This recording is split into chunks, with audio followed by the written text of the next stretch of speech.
Cool. So I'll offer a little bit of welcome. I'm Tenneson, and it's Jerry and Kathy and I that are in cahoots to bring this little call and this little invitation into shape. Thanks for coming, jumping in.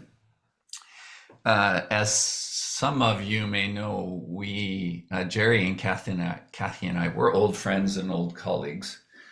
So not quite the 24-year version, Lisa, of that kind of anniversary, but we do go back quite a ways.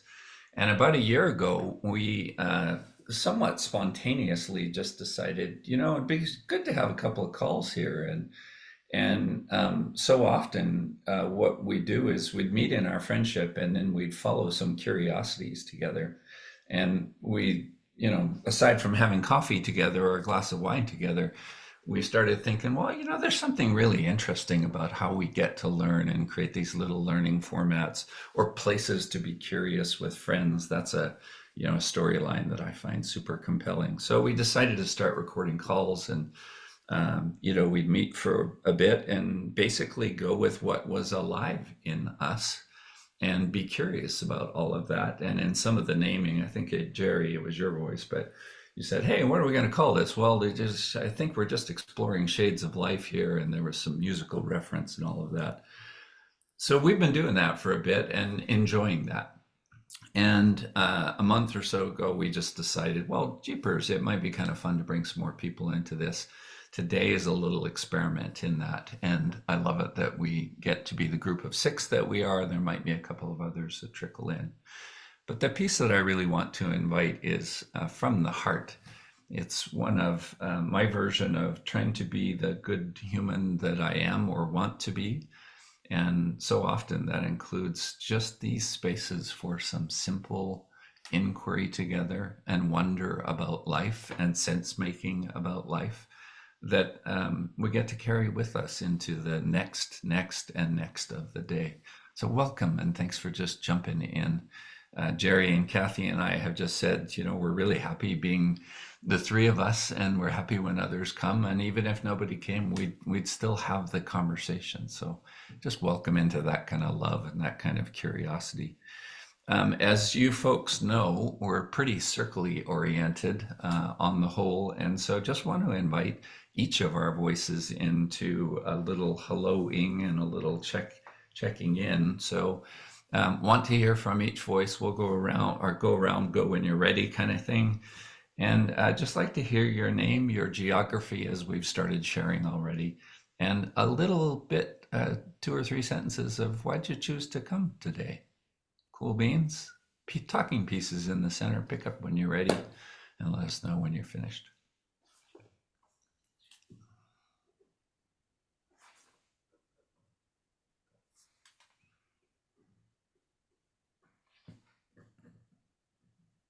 Well, I can pick up the piece. I'm Jerry. You can see my name there, Jerry Nagel. I live in Apple Valley, which is a suburb of southern suburb in the Twin Cities.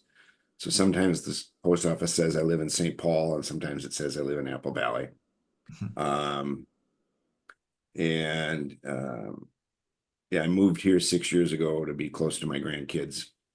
And as Tennyson said, we've been doing this now for about a year, and the calls have always just been delightful in their free formness and the explorations that take place. And that's what brings me here today, is just to continue these wonderful conversations and friendship and expand them and be in them with new people. Pieces back.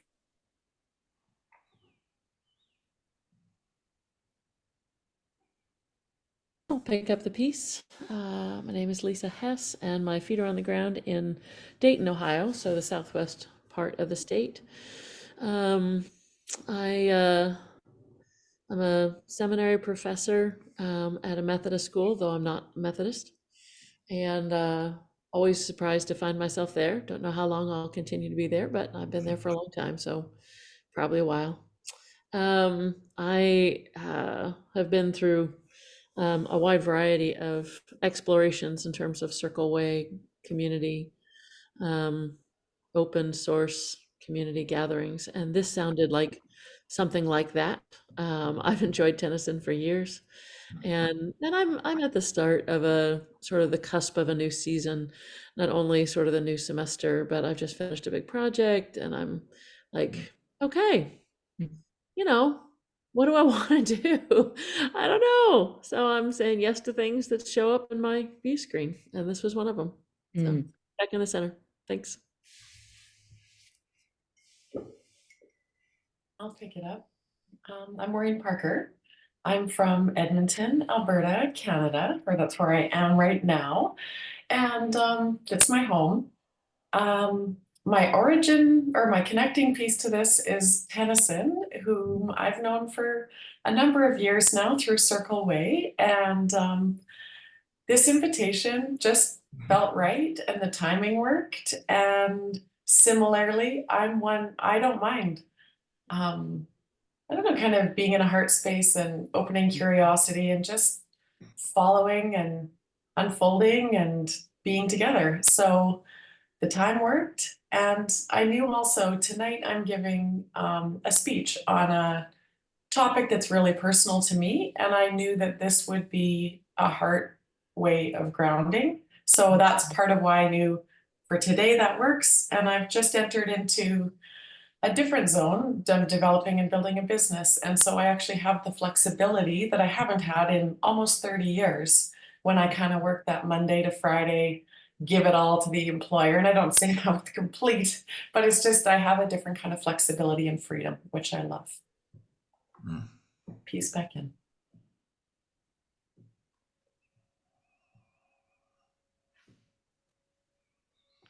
Sure.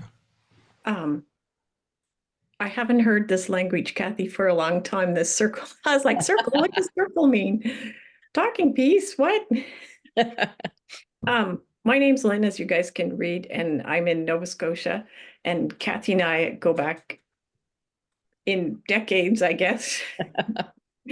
I was commenting to somebody recently that time is measured in decades these days, no longer in years or months. And I was attracted to this. Have a sort of a second, third, whatever career as a filmmaker. And I just finished a short documentary about rural transit in my part of Nova Scotia. And it's called More Than a Drive. And it's about how people get picked up, but it's not just getting a drive, it's connecting with people and stories. So when I saw your experiment, I was like, I'm up for that. So that's why I'm here. I love that. Yeah, I love that. So I'm Kathy, and my feet are on the ground in Apple Valley right now here with Jerry. Many people who know us know that we are life partners and business partners. Building a business and writing lots of stuff. And that's been going on for about a decade. I live in Nova Scotia because that is where I'm from, and that's also where my kids and my grandkids are. And they're a very important part of my life, and I'm an important part of their lives. So we've been doing this back and forth thing for about a decade now. And Tenneson and I go back almost 2 decades, Tenneson, because it was 2005 when we met. Yeah. So yeah, and I just also really appreciate this kind of heart space. And really, when we were thinking about how we wanted to frame this up, we realized we couldn't well, maybe we could just show up and go, so what's alive and what thread do we want to follow? But we thought a little more lightly held around this shifting narratives and changing lives, because this is something that we've been really noticing and paying attention to probably over the course of quite a number of our calls. So I would just also like to say, if you will choose to share a story at some point, that would be fabulous. And if you don't feel like you want to share a story, that is also okay. Just being here and witnessing is fine. I'll pick up from there too. So in the spirit of checking in, Lisa, when you're talking about the saying yes, or that's a thread that's in and among us also, I feel like I relate to this one. I feel like I'm a person that is uh, always at some layer looking for some operating instructions. That sounds a little more technical than I mean it. Heart instructions on living a good life. I feel like I'm always looking for these kind of things and I'm appreciating them. And I often feel, I feel like I've been this way all of my life. And I also feel like I'm in a new chapter of it. So there is something in me that is, I turn 62 in a month here. And the 62-year-old in me is kind of asking more questions about what it means to be 60 something. And how do I pay attention? And it ties into some of our theme today, like what are the stories that I used to live, but I don't live now, or I choose not to live now. All of those things are big curiosity things for me. So, um, and I just really, in the long history of circle and convening groups and all of those kind of things, I love the spaces where we show up to start looking around, listening around in a bit of a different way. And Maureen, I think something just in what you're saying, how you're joining in today, and maybe even just like wanting a feeling that carries into the evening thing that you're doing tonight. Man, I so relate to that. Like I so find myself wanting to nuance into how do I cultivate how it feels like the wrong question here even. It's just more like it's a desire to cultivate more of that depth of feeling that calls out the deep-heartedness and the giftedness of things. Like all of that lives in me and pulling that back to, and sometimes that just happens on a simple Tuesday morning with 6 people on a Zoom screen. You know, so welcome and yeah, thanks for showing up today. Back to you, Miss Kathy Jourdain. And wait, 20 years? I was sort of feeling like, wait, that's almost 24 years, you know? 2 decades. Holy hell. Um, yeah, and just I came to that art of hosting out on Bowen Island, and part of the reason I did that was preparing for Envision Halifax, which was where I met Lynn. So I've known Lynn almost as long as I've known you. So that's just like a connecting thread through things. So um, so I'm gonna get us started here with a little bit of a story that's recently emerging for me, but I like what Tenneson was saying about living into some stories and not, and how that changes over time, and thinking about shifting narratives. And I feel like I'm currently, and Jerry and I together are in a big piece of shifting narrative, mostly around the work that we're up to, which is very cool. And I learned a long time ago that when you think you know a story, you might not actually know the story yet. And must be about a decade ago, I published a memoir, and it's about spiritual lineage, and it and a range of other things. And one component of that was finding out that I was adopted in my mid-40s, and not having known that up until that point. And a very condensed thread from that is that I have a full sister. I have two half sisters. Um, and my full sister and I knew a chunk of our father's lineage because she was in the picture with him and I got to meet him. And so we thought we knew everything till another half sister showed up recently. But what we didn't know was the lineage on our mother's side. So we knew some of our mother's story, and we didn't know, you know, we talked about her mother. And at one point, Deb says to me, my sister, she said, you know, that's our grandmother that we're talking about, in terms of she had multiple children by multiple fathers, and all of the children were given away. And it was just kind of out there. So we did ancestry.com, and for wanting to learn more on our mother's side of the family. And then neither one of us did much with it. We just kind of sat there for a really long time. And recently I connected with a cousin from our mother's side, and she's actually done all of the ancestry research and looked up death certificates and birth certificates and marriage certificates. And I had a conversation with her sometime in the last couple of weeks, and she filled in all of the blanks, including our birth mother's name, or birth grandmother's name, her parents' names, and the list of 8 children, aunts and uncles, that our birth grandmother had. Most of those people are not really relevant, don't feel very relevant to the story. But now all of a sudden we know that there were 8 children by 5 different dads. And we know just like all of these pieces, all of these blanks that have been filled in. And so the narrative that we had around our birth mother and her whole story is now expanded so that we now know more about our birth grandmother, and we know more about her parents. And one of the interesting things about that to me is that I didn't know what I didn't know, for one thing, but I didn't know how much that would feel different after filling in those blanks.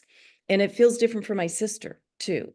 And we're both trying to figure out how that will actually influence where we each are in the story of lineage, but also in our own story at this point. And so it's a huge curiosity. So there's lots of things that, a decade ago when I wrote my memoir, I thought we had the stories of our family.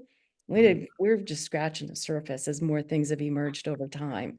And the more things have emerged, the more pieces of clarity seem to click into place. So it's still fresh with this news from about 2 weeks ago, and still curious about what it's all going to mean. And my sister had said that she didn't think it was important, that, it wasn't important if she knew or she didn't know. But now she's like, yeah, it feels significant. So I'm still living into it. Nice. Are you inviting us into a round of something here, Kathy? I would say like a round of storytelling. I'd be interested to hear other stories that people are bringing to this space. Yeah, with a bit of that context of I I didn't know the story, or I thought it was this, but it turned out to be something else. Yeah, sweet. Or I think just like any story could be yours, could be Yeah. a story of somebody else, where somewheres along the line, the story changed or the narrative changed, and you noticed a change in your own life or in someone else's life. Well, I can pick up the piece on that one.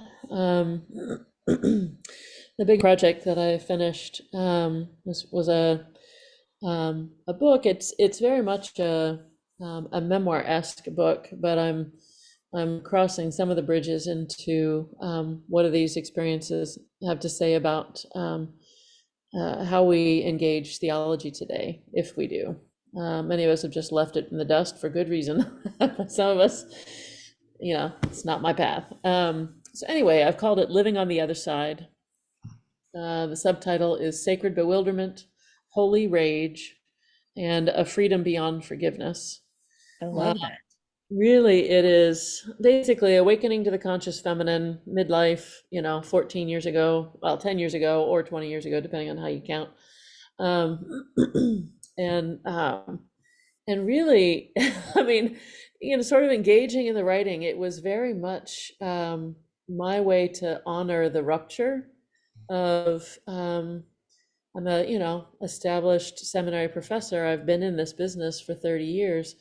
And then to find myself complicit in a silencing of myself, so many things about women's voices, so many things about women's wisdom. Like, what do you do? What do you do? Like, did you just, my answer was not to leave. But anyway, so it was a whole book it was to honor the rupture. And the funny thing that happened was in July, I had to give a presentation to some incoming PhD students who sort of a PhD, but in a freestanding seminary. The director asked some of the faculty to come in and do their give an hour on their methods of research in their discipline. And I wanted to be helpful, so I said, yeah, sure, I'll do that. And I got to the night before and I realized, oh shit, what am I going to say? I haven't thought like this for like 10 years. I don't do this. I'm not an academic in that way. Oh my gosh, what am I going to say? So I went back to my dissertation, which had been published, so I could read my own methodological chapter. Like, I don't know what I'm going to say. And and by this time I had actually submitted the manuscript to the publisher. And I was absolutely stunned to see every single seed of what I wrote in my most recent book was in my methodological chapter. So all of a sudden, this book of rupture was actually about a deep continuity that I just didn't have. I hadn't integrated enough to really see all the full circle of it. I literally sat on my front porch that night and laughed. I mean, I looked insane. There's nobody there but me. It was just one of those funny things of like, there was a part of me that always knew where I was going. The rage and the need to really honor the rage, to move through it, to get to the other side of it was also important. So the rupture was real, the rupture is real. And yet there is this sort of bewildered continuity for, okay, so how do we do this work to be on the other side of rage together in what, friend would call deep community. So anyway, it was very humbling and very funny. And the presentation with the THD students was really fun. I said, I thought I was going to be doing this new thing. Apparently I've been writing the same book for 30 years. Just prepare yourself for that. So that's my story. I'll put the piece back in the center. I just have to say that I so resonate with that process too, and of writing that I've done a long time ago. When you come back to it and I go, wow, it's still pretty relevant and it's also pretty good. And Yep. that's how I arrived at my memoir as well, was by going back to journals and other writing. And it was Oh, I like, love it. this is amazing. Yeah. And the writing that we do, that's deep soul writing, and then you forget. Like, Yep. there were things that came into the book I'd totally forgotten about. But when I discovered them in my own writing, I couldn't really deny them. So it's just funny. Awesome. Anyone else have a story they would like to share?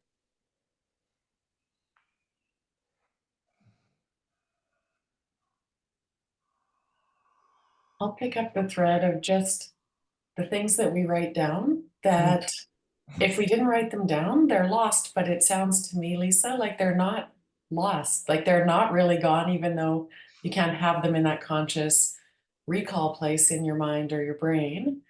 And I'll just say the talk that I'm giving tonight is at an event in Edmonton called the Bridge of Life. And the Bridge of Life is a candlelight vigil and a walk across the high level bridge. I'll say that because I know Tennesson's roots are in this city, in honor of building suicide awareness and, in the hopes of preventing suicides. And I'm there because my partner, Corey, died 4 years ago of suicide, just near the beginning of the pandemic. And I'm the guest speaker tonight. And I'm ready, finally, 4 years later, to say something and bring something.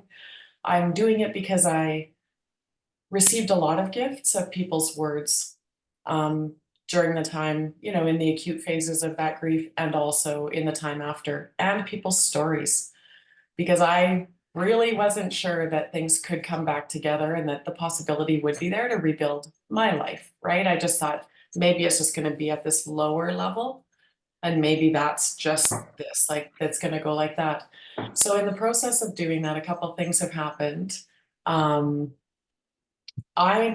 kept a journal, but I was not journaling. Like, I didn't have the capacity to sit and write down my feelings and do stuff like that. Like, just really lost it. You can see my dog is like, I'm ready to go. Or that's Portia. Yeah, she's been quite the companion in all of this. Portia, you're just gonna have to wait. And but what I did was, as I exchanged sometimes different emails or texts, when I wrote somebody a text, and if it's somebody that I speak candidly with, I just dropped it into a Google Doc. Because that reflected what I was thinking and what I was feeling at that time. So it's sort of an effortless way to journal. Well, it's hundreds of pages. And I don't know if I'll ever go through it end to end. I'm not sure I'm capable of that excavation because I think it's a lot to walk through the different parts of who I've been and almost different versions of myself, not completely, extracted or anything, but just different.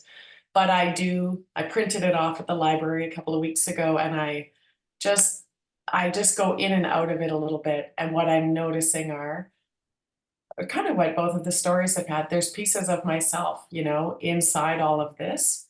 And there are things that I am almost unaware that I thought or felt. And if I hadn't written them down, they would be like helium balloons, right? But I see, I just really feel this morning like they're still in me. So the story of, how what I've put together for tonight, the only other thing I'll say about that is when I sat down and I thought, okay, if I'm doing this, what's it for? Who's it for? And how will I share in a way that helps and doesn't, add any more to people who are carrying either, some connection to suicide. That's the only people who are there. And my immediate, I don't want to say thought, but my immediate kind of heart conviction was, okay, I will do right by me. I will do right by Corey, and I will do right by Corbin, who's our son. And, that's really what my criteria is. But it was the first time that I was at the top of the list. So that's been the journey also, is being able to surface my own vitality and well-being and to put that as, I know I can do right by Corey and Corbin. I've been practicing that for a long time. But doing right by me was kind of the piece that I've come around the corner on. And in part, that's because there's these little snippets and pieces of writing that I think if I was just trying to recall or speak about this from the 4-year mark, I'd be glossy. It would sound right. Whereas that writing takes me back into the throes of some of what was there. Even if I don't need to go all the way in, but I can go in and out and be more real about what those phases have been and what I have come through. But to actually honor and serve myself, and even to say aloud in a group like this that I actually put myself on top. Corey would be cheering, right? He'd be like, yes, this is it, like go. But it just feels like it's come its own way full circle. And I do look forward to giving back in the way that I think I received in the time that I really needed it. Peace back in.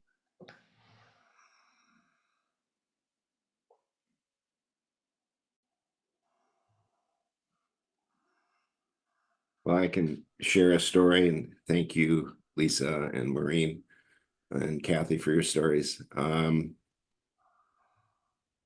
So from high school on, my mother and I could be characterized as a difficult relationship.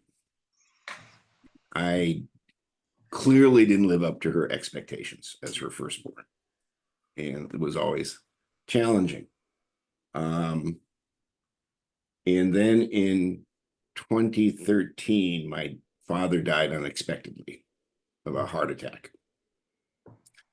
And we knew that my mother had Alzheimer's, but we didn't have as good a sense of it until my dad was gone, because the two halves made a whole.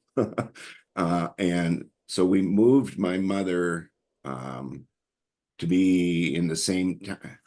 My mom and dad lived in Bismarck, North Dakota. We moved my mom then to Fargo, North Dakota, where I had 2 sisters and a brother. And I was living about 40 miles from Fargo. So we moved her into assisted living. And I started, one of the things that my mom loved to do was go for drives. My mom and dad they just go driving around for an hour and look at stuff. They love to do that. And so I started doing that with my mom. I'd go into town about once a month and do driving Miss Helen. And we'd go driving and we'd go out for lunch. And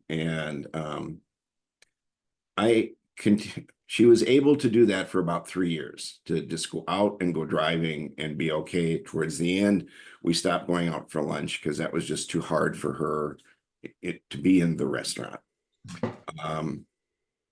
And in that process of just driving her around, I got her to talk about her life and things that I had no idea.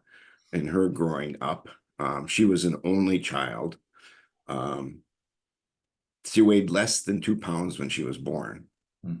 So they fed her with an eyedropper, put her in a shoebox with a hot water bottle, and turned the stove into an incubator. They put the front down of the stove and put the box out and put a sheet over, and she thrived. We suspect that well, she's a miracle baby, but we suspect there were a lot of miscarriages in that family.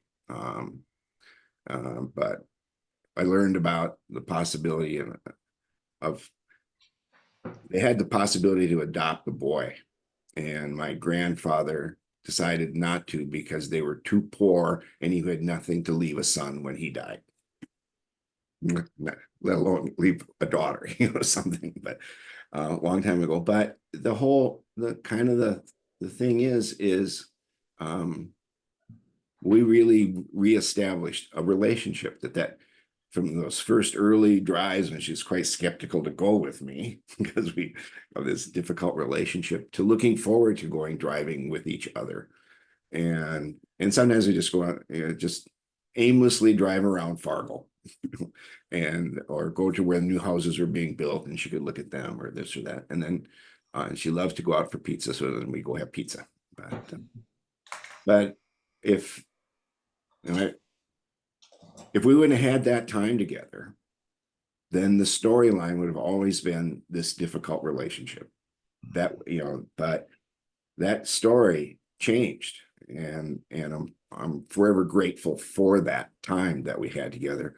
Kathy got to go driving around with Miss Helen a few times and out for lunch, and so she was a participant in this shifting narrative. It's like the story is the ending of both my parents' lives. I was close to them instead of a different story. I was always close to my dad. We had a real strong relationship. But so there's a little narrative shift story for you. And I'm grateful for that time, very grateful for that time with my mom. So I'm complete.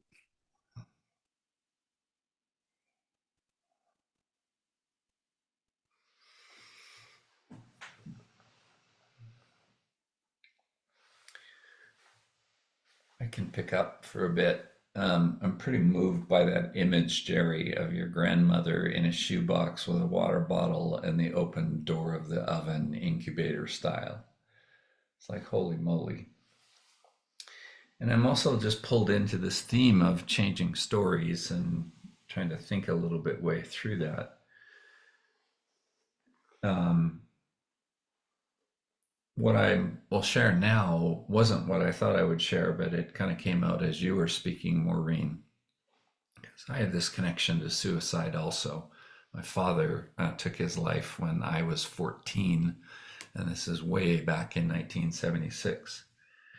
And what I can process now in this moment that I couldn't as a 14-year-old or a 24-year-old or a 34, et cetera, is some really basic storyline, basic story and shift in story. So my version of some of that relationship to suicide, father suicide, which was, I think, quite common, is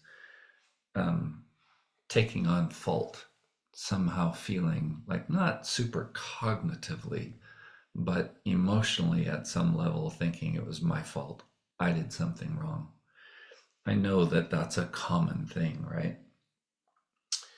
And the way that that shows up in me anyway, and I think in a broader group of people, is more of the subtle ways that shame or that blame resides and lives. So now when I move that story in a way that I've been able to in my life, to just shift from it's my fault to it's not my fault. And there were a lot of things going on. I have a pretty loving relationship with my deceased father, and feel generally, an emotional depth in that relationship, but also I don't feel one that's so charged. And in the first 10 years, especially, it was pretty charged for me. So I'm reminded of that story, I think, because of the six of us talking, and Maureen in particular, what you were saying. Me being able to see my dad as ill and as hurting as a human, excuse me, ill and hurting, lets me encounter that loss from a much different story. So I offer that. And then I tie it into some of the other things I was feeling as I anticipated coming into this call. I feel like often I feel like often I'm the kind of person that learns from like really simple environments and seemingly disconnected things, and then goes, oh, wait a minute, I think that's got something to do with this over here also. So I think I'm very influenced by my grandparents, particularly my maternal grandma and grandpa, Billy and Fern, who lived in Saskatchewan and then eventually in Edmonton when they were older and retired. And they lived pretty simple life. My grandpa got a sixth grade education. And then he was one of those folks that went out to work and needed to, like, to help with the family. There's a seemingly harmless narrative and rhetoric that Fancy Pants Tenneson now pays attention to differently than I would have before. And it's a rhetoric and it's a narrative of like, well, how are you doing today? Well, pretty good so far. And it's the so far part of that interests me. Like I have that baked into me, and in some ways it's just colloquial, blah, blah, blah. We're just chatting, yakking it up, right? How's it going? Well, pretty good. How's your day? Good so far. And it's got like this little tag on it that I think is a protective tag, pretty good, except the shoe might drop any minute now, or things might turn to hell any minute now. And I've grown really interested in how that story and a set of assumptions, blah blah blah, that go with that are baked into me. Like I'm asking the question, have I defaulted in ways that I haven't really been aware of or cognizant of, defaulted into almost a protective stance of, well, it's good now, but if I say it might not be good forever, it protects me because I know it's coming, or surely it's coming, that kind of thing. I'm really interested in those kinds of like tiny, tiny, tiny shifts or awakenings that actually change a lot of story. Another simple way of referencing this for me is that some of you, Lisa, you do in particular, but Jerry and Kathy, I think you also know Quinita Robertson. And Quinita and I worked together for doing many things over quite a few years. And she still speaks this, or used to speak it, and I imagine still speaks it. This simple little thought challenge, or it's not even that, it's more like almost a stop speaking bullshit kind of challenge.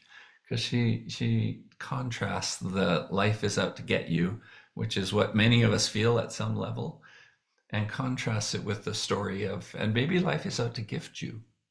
And when you live from that perspective of life is out to gift you, then I think it attracts a whole different reality than the life is out to get you, or good so far until it turns to shit, that kind of stuff. So I feel like I'm overplaying a very small thing, but I feel like that small thing, that kind of attentiveness is sort of my added level of awakening as the human that I am, that's realizing, oh, wait a minute, I thought that story was true, but it's not true. all the way back to the suicide of subconsciously thinking it was my fault, but then gaining some skills to say that it wasn't, or know that it wasn't. Wow, that's what stirs in me from today. Peace in the center.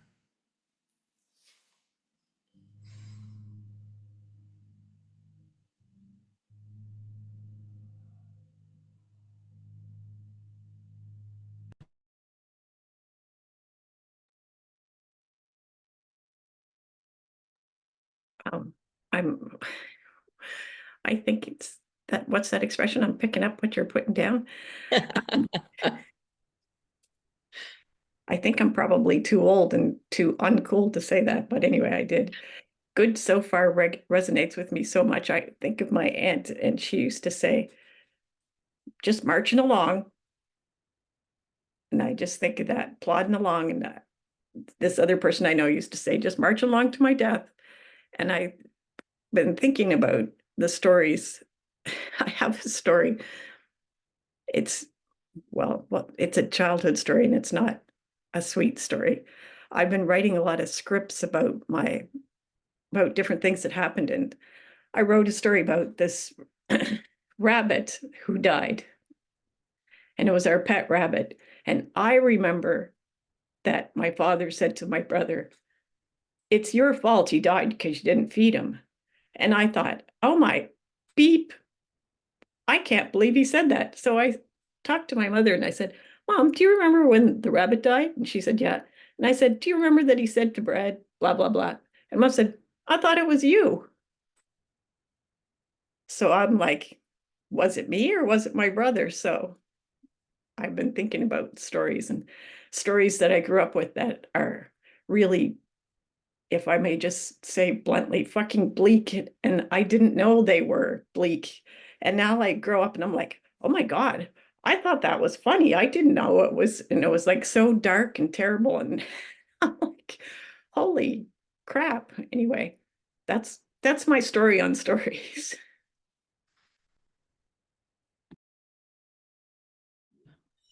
That rings a bell for me of that one of the biggest stories when I was growing up was that we got a dog so Lisa could learn to show emotion. And my parents, lived this story for a long time. Hmm. The irony, of course, is that the dog was also the cause of my absolutely submerging any emotion that I had whatsoever. Wow. And that's the story that, the family didn't know. And I wasn't, I mean, I didn't even feel like I could tell it until my late 20s, and there only to a therapist, I mean, it was so now I sort of laugh about it. But but the story remained for years until finally, when my parents and I were out for coffee, I said, actually we should just stop that story right now because that's not actually true. And here's why. It's okay.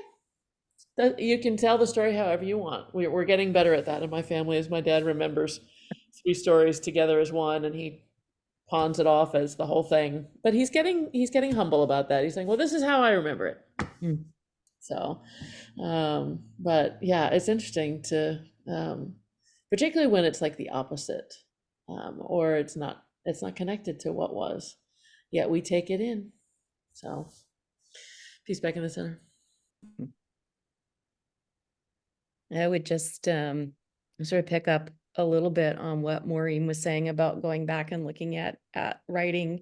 And we talk a lot about our relationship to our stories and how that changes over time. Like memory is not real. It's all through stories that we tell. And so I had the same kind of experience of going back to writing that I did at the time and going, whoa, that was different than how I remember it, or the intensity of feeling that gets lost over a period of time, or sometimes intensity ramps up depending on how we're thinking about our stories and telling our stories. So I feel real value in the journaling process. I'm a sometimes I journal intensely, and then other times months can go by and I don't write anything down. And some of that's the inability to write the intensity of what I'm experiencing sort of in that moment. I think a lot like what has already been said here. But this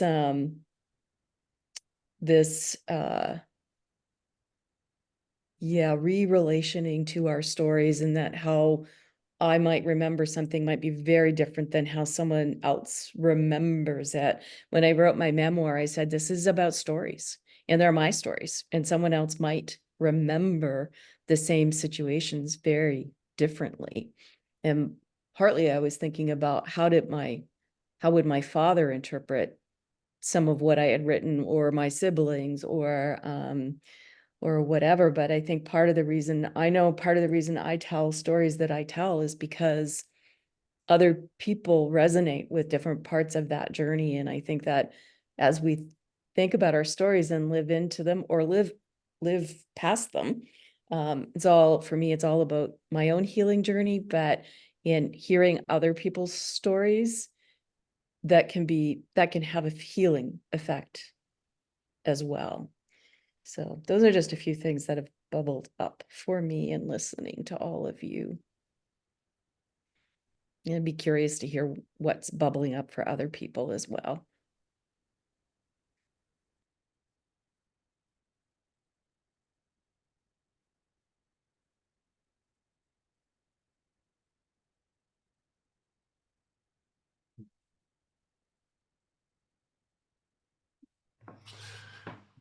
I one of the things that's really sort of resonating for me from the stories is resilience. That, over time, you know, we can be quite resilient as people. And sometimes, it's a long journey, and sometimes it's a shorter journey. But I'm as Tenneson and Kathy both know, I am a big lover of music, and quote music lyrics a lot. And Kathy and I went to a concert last Friday, and one of the performers was Willie Nelson, and he introduced a new song about so it's interesting to think of the journey of Willie Nelson from a 20-year-old songwriter to a 91-year-old songwriter. 70 years of writing songs. And a few years back, he wrote a song of which the chorus was, I woke up again this morning. I woke up not dead yet again this morning. And it was in response to some article that had claimed that he died. So I woke up not dead again this morning. But he introduced a new song that's going to be on a new album. And the chorus goes, I'm the last leaf on the tree. The autumn took the rest, but they won't take me on the last leaf on the tree. And then the third verse, which I really like a lot, all the verses I like, but the third verse is, I fight off the snow, I fight off the hail, nothing makes me go. I'm like some vestigial tale, I'll be here through eternity. If you want to know how long, if they cut down this tree, I'll show up in a song. And I love the beauty of that resilience. So, I'll show up in a song. I'll show up in some way, and there's in all of your stories, there's some song there that's showing up that's of resilience that really resonated for me. So, peace back.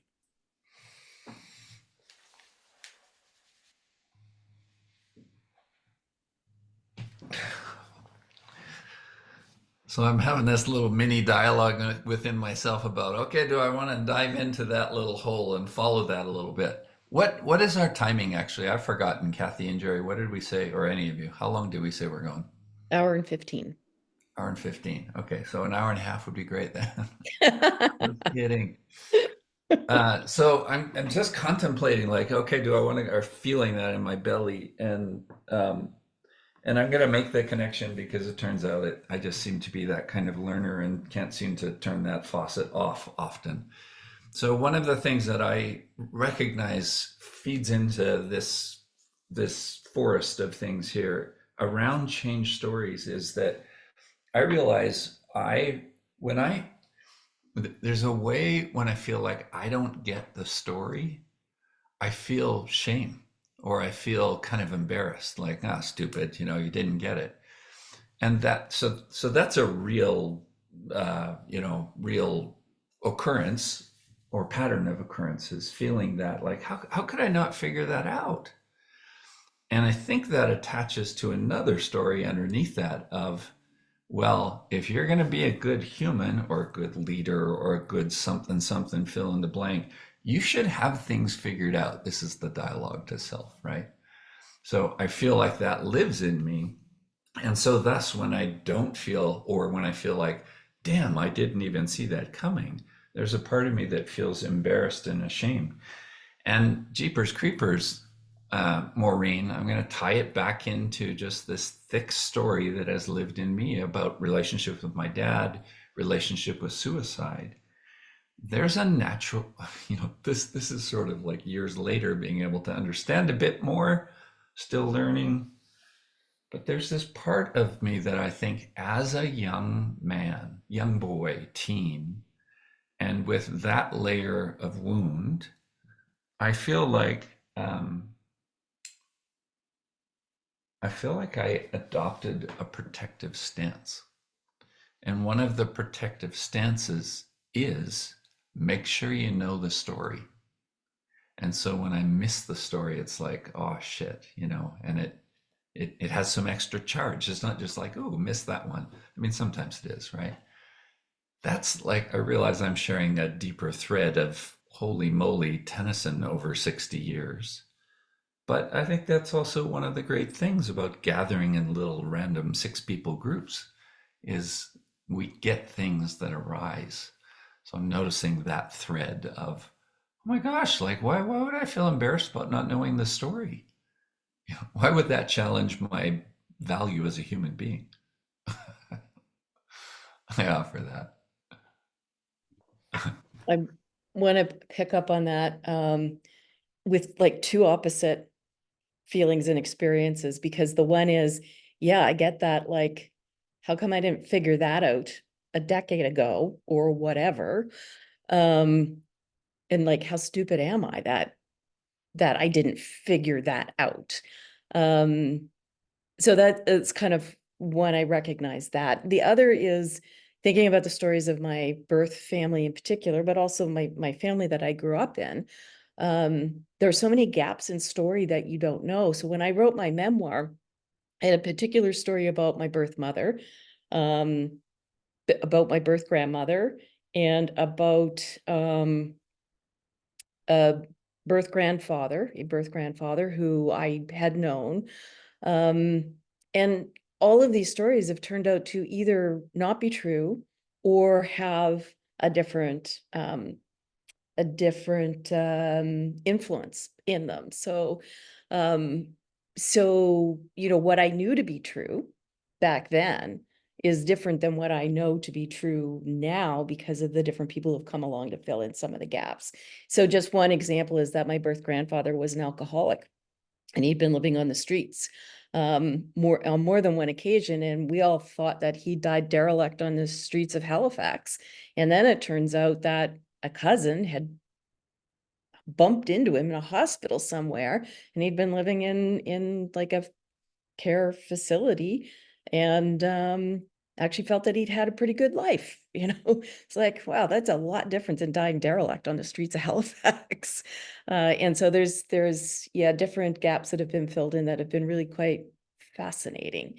And then I feel like when I was talking about the lineage story, that there's a felt sense that is hard to describe of a greater wholeness that I didn't know wasn't there.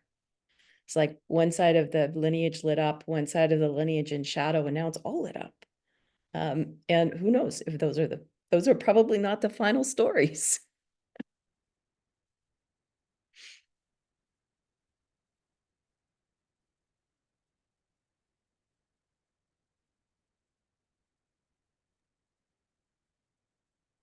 Oh, yeah. Okay, this is where all those threads are, alive.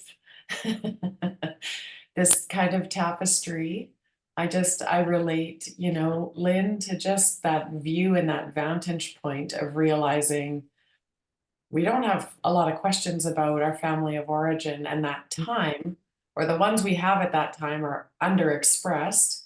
And I think we spend the rest of our lives kind of reframing that experience through new and different versions of ourselves. I kind of see that piece there. That felt sense of greater wholeness. I'm just going to add something a little bit kind of weird and quirky into the chat, is that over the time since Corey died, and it took me a long time to step into this space, but it kind of came to me a couple of different ways from people that I really trusted. And they just said, have you ever considered seeing a medium? And has that ever, and I have done that. And I have done that on a number of occasions, like usually twice a year. And it has added so much to the story, because the suicide loss leaves so many gaps, but there are these unmistakable, unique identifiers that the information and the perspectives that are being shared, they always know. They say, do you have a partner in spirit? They ask it every time. They will sometimes get to the place, did he initiate his own passing? Something happened. It was kind of fast, and it's not cancer. And they, so to be honest, I've let in a different source of information to add to that wholeness and felt sense. And it is not in any way been harmful. And I was afraid of that at the beginning, because I thought, who am I to dabble? I've never really had something so important on the other side. And so who am I to dabble with this? And it actually isn't like that. It's just that there's additional information beyond what all of my own operating system and sensory, things can bring in. There's more. And there's lots of ways we get the more. I get that in nature too, or I get it when I'm in that deeper relationship with myself. But I have gotten some very explicit, very, very undeniably Corey things from mediumship. So just fold that little tidbit into the circle. I love that you shared that, Maureen. I do energy work. I believe in energy healing. And I have, it's been a while now, but I had a psychic person who I spoke to fairly frequently. And your story reminds me, I talked to her after my dad passed in 2020. And she said, so I know Lynn will know this, but there's this great mystery about Oak Island and the treasure at Oak Island, and nobody's been able to figure out that. And there's these not tunnels, but shoot, they call them like passages that have been constructed, and it's really a marvel of construction for how they built these things. And after my dad passed and I talked to this person, she goes, oh, your dad is very excited because he now knows the answer to Oak Island, to the mystery. One of many things that she said, but it was always makes me laugh.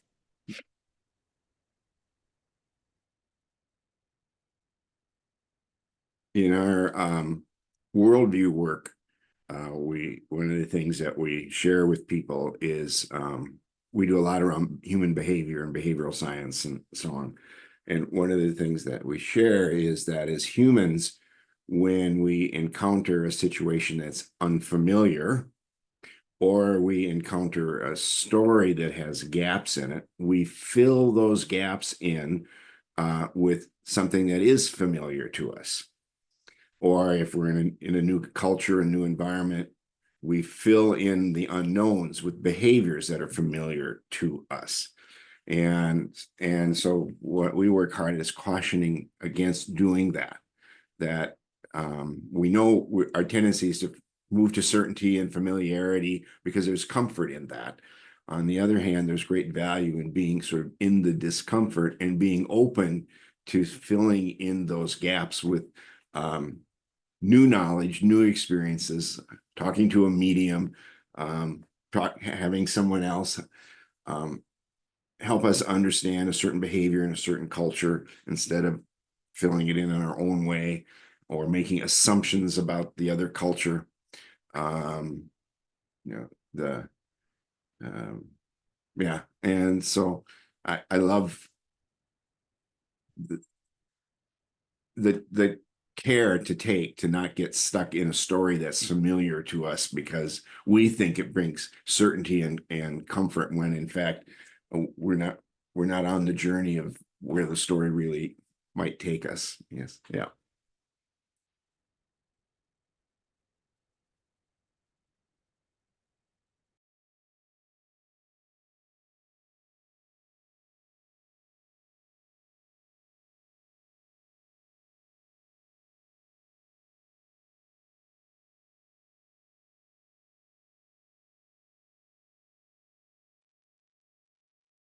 Do we have any other reflections anyone would want to share before we reach the end of our time together?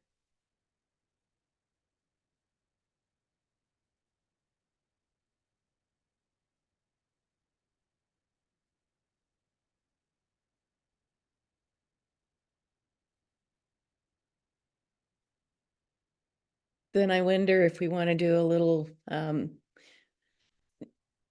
Tennyson had before we got on this call invited Jerry to do some maybe wrap up remarks, but I'm also wondering if we might want to do just a little round of checkout from our time here together.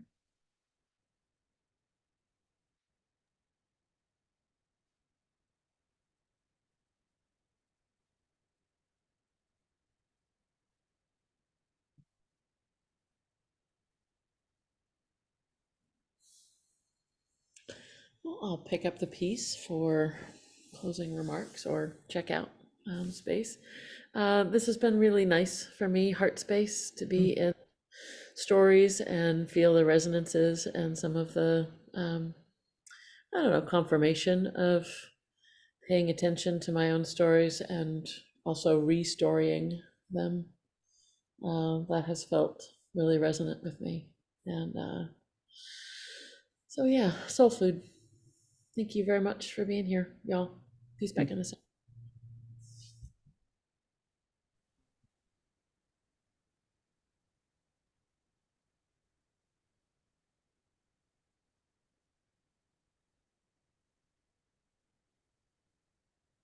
Go, Lynn. There's I needed this today, I think. Mm. My brain is busy. My brain's writing lots of stuff. I have some characters who may or may not reflect actual people. And I think what Jerry said, stuck in a story, hits a chord very deeply. So thanks. Yeah, thanks for including me. Thanks for showing up. Thanks to everyone for showing up and sharing your stories, because one is I love the connecting points always. We always say, and I think it comes from Christina and Anne, that the shortest distance between two people is a story. And I definitely felt that here with everybody who's here today. Like the threads are so clear. And then I just reflect on the power of story to move us, to put us in a heart space, to make us laugh, to heal. And it's also story to like make points or to inspire or to bring people along or whatever. The power of story really is simple and extraordinary, both at the same time. And so it makes me happy that we chose this as a theme for today. And like I said already, I just appreciate all of this story sharing that's happened in this space. Peace back. I'll pick up yes, yes, yes, yes, by way of checking out for now. We've been using this language, shades of life, and I sort of like the invitation that creates. I feel like I'm trying to pick up a story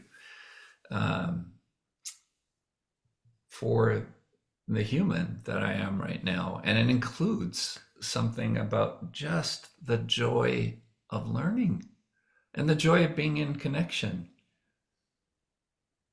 So all of the story things that you just referenced, Kathy, I realize, like, even, for some of the work that I'm doing, and people are asking, for some outcomes and things like that, that feel like good questions, but they also feel a little distracting to me. If our outcome is stories together and our belonging in our stories, damn, something big has happened there. So I feel some happiness in me in that, to be in this kind of learning and this kind of feeling today. And I think one of the things I take with me some nuance of my own story and sort of the weave of stories. And then I think the other thing is that, even just the reminder, it sounds so flat, the waking up again to, of course there's many stories. There's something freeing in that to me. There's something healing in that to me too. So thank you for today. I've loved being in our little group. Peace in the center.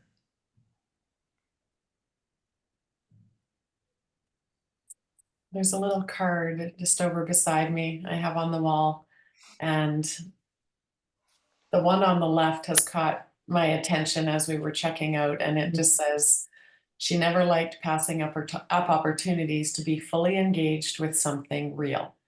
And this morning felt real. And that's what I love, is that we can be in a transformative space in an hour or so, and so far from it in so many other ways when we go about our business and follow our schedule and agenda.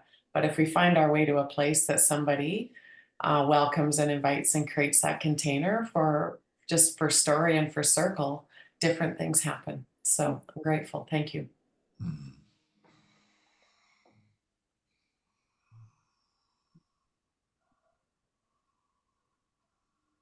I don't know if I have much else to say. um, uh, Maybe just a small reflection on what we're talking about, changing stories, but in a way, we've been talking about changing worldviews. And I first became exposed to the idea of worldviews through IONS, Institute of Noetic Sciences in California. And IONS was founded by Edgar Mitchell, who was an astronaut, and he had a PhD in engineering from MIT. So he's a very hardcore scientist, astronaut. And he was one of the first to circle the moon. And when he was coming back from the moon in the capsule rotated 360 degrees all the way back. And so out one window, as it rotated, he would see the moon, the sun, and the earth. And he had this major epiphany of being that we are all interconnected with each other. And so his worldview shifted in that journey back from around the moon back to Earth. And he wanted to, and that motivated him to found IONS. And IONS went in to do some work on worldviews and how worldviews shift and change. And some of them are like Mitchell's epiphany, and your worldview changes in a moment. But mostly our worldviews change over time, slowly. I like the stories we've told of things that have happened over time for us in our lives today. For me, it's a bit of, we don't have to be stuck in a story. As Kathy has just said a moment ago, and Lynn said, we don't have to be stuck in a story. And that's why I like these Shades of Lives conversations, because they invite us into thinking about stories in our lives in new and different ways, maybe getting us a little unstuck at times. We will do this again. This was great fun. And so I'll probably be in a couple months or less. We don't know. We don't have a date yet, but we will do it again, and you'll all hear about it again. And so my gratitude for everybody being here. And I don't know if anyone else has one last little thing, but I'm finished now.